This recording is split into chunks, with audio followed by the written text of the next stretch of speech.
concaténation. Alors faisons une petite parenthèse sur ce qu'est la concaténation. La concaténation est une méthode qui va permettre de construire ou d'associer des chaînes de caractères dans une seule chaîne de caractères. On pourra ainsi, dans une chaîne de caractères, associer plusieurs chaînes de caractères. On pourra aussi associer une chaîne de caractères avec une valeur numérique, ou le contenu d'une variable, le retour d'une fonction ou la propriété d'un objet. Nous avons deux symboles disponibles pour réaliser la concaténation d'une chaîne de caractères. C'est le et commercial et le signe plus. Le et commercial permet toutes les formes de concaténation. Le signe plus ne pourra être utilisé que pour associer des chaînes de caractères, qu'elles soient issues de variables de type string, de fonctions retournant des valeurs de type string ou de la propriété d'objets de type string. Prenons des exemples simples de concaténation dans une message box. Alors, un premier exemple. Sub concaténation 1. Si on tape msgbox, ouvrez la parenthèse, 1 et commercial 1, donc on aura 11, et le et commercial permet ici de concaténer en chaîne de caractères deux valeurs numériques. Si l'on écrit msgbox, ouvrez la parenthèse, 1 plus 1, eh bien, dans ce même exemple, en utilisant le signe plus, eh bien, nous réalisons une opération. msgbox A entre guillemets plus B entre guillemets, on obtient AB. Utilisé entre deux chaînes de caractères, le signe plus fera une concaténation des deux chaînes de caractères.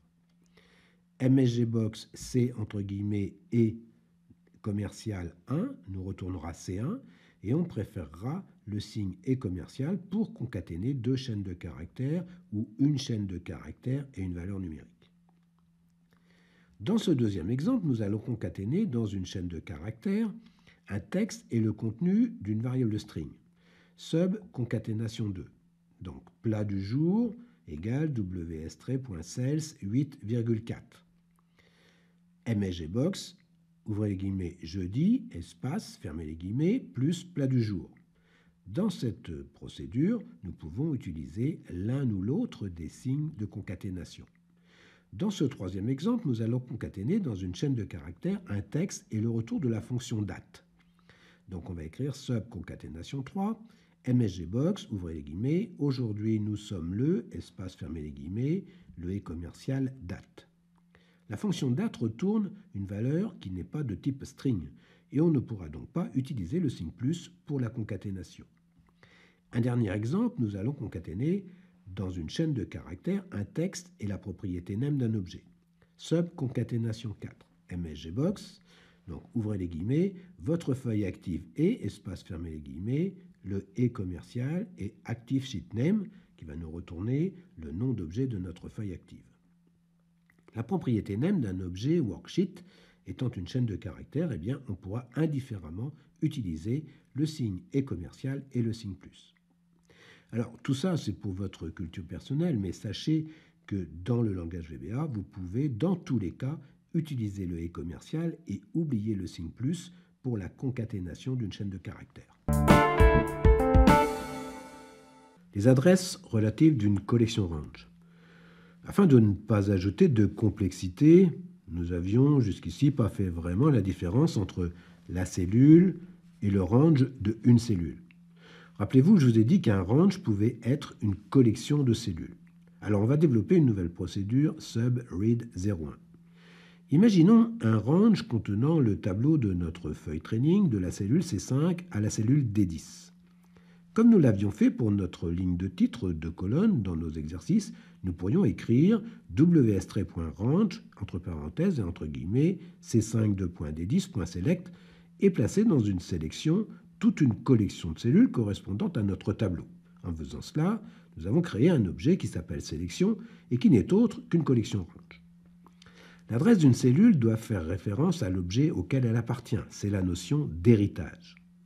Si l'on fait référence à notre feuille de travail avec notre objet worksheet, qui a pour nom d'objet wstray, il sera possible d'aller chercher la valeur d'une cellule avec son adresse faisant référence à ce que l'on appelle l'objet dont notre cellule a hérité. Si l'on souhaite connaître le plat du jour de jeudi, eh bien nous allons pouvoir charger notre variable de module plat du jour avec la propriété value du range D8. Et on pourra écrire plat du jour égale ws-sales 8,4.value. Dans la collection de cellules de notre feuille de travail, le plat du jour de jeudi se trouvant à la ligne 8 et à la colonne 4 de notre tableur Excel. L'instruction MSGBox permet d'afficher ce que nous appelons une message box, un pop-up, avec un message qui s'adressera à l'utilisateur, comme par exemple le contenu d'une variable. Nous allons utiliser cette message box pour nous retourner le contenu de notre variable de module plat du jour. Et on pourra écrire MSGBox plat du jour. Nous étudierons un peu plus tard la message box et sa cousine input box plus en détail. Pour lire notre plat du jour de jeudi, nous avons fait référence aux lignes et aux colonnes de notre objet worksheet. Maintenant, si l'on veut connaître le plat du jour de jeudi et faire référence non plus aux lignes et aux colonnes de notre objet worksheet, mais aux lignes et aux colonnes de notre sélection, eh bien, on pratiquera comme ceci. On écrira plat du jour égale sélection.sales 4,2.value. Ce qui équivaudrait à écrire ws-range entre parenthèses et entre guillemets c5.d10.sales 4,2.value.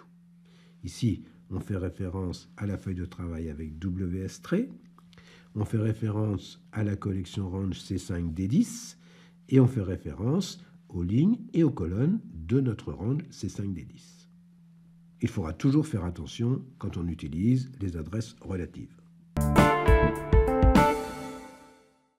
Alors je le redis chaque fois, mais si vous appréciez cet épisode, eh bien n'hésitez pas, abonnez-vous à la chaîne, parlez-en autour de vous, et puis un petit pouce bleu, vous savez, à moi ça fait toujours plaisir, et ça permet de faire remonter les vidéos dans les algorithmes de YouTube.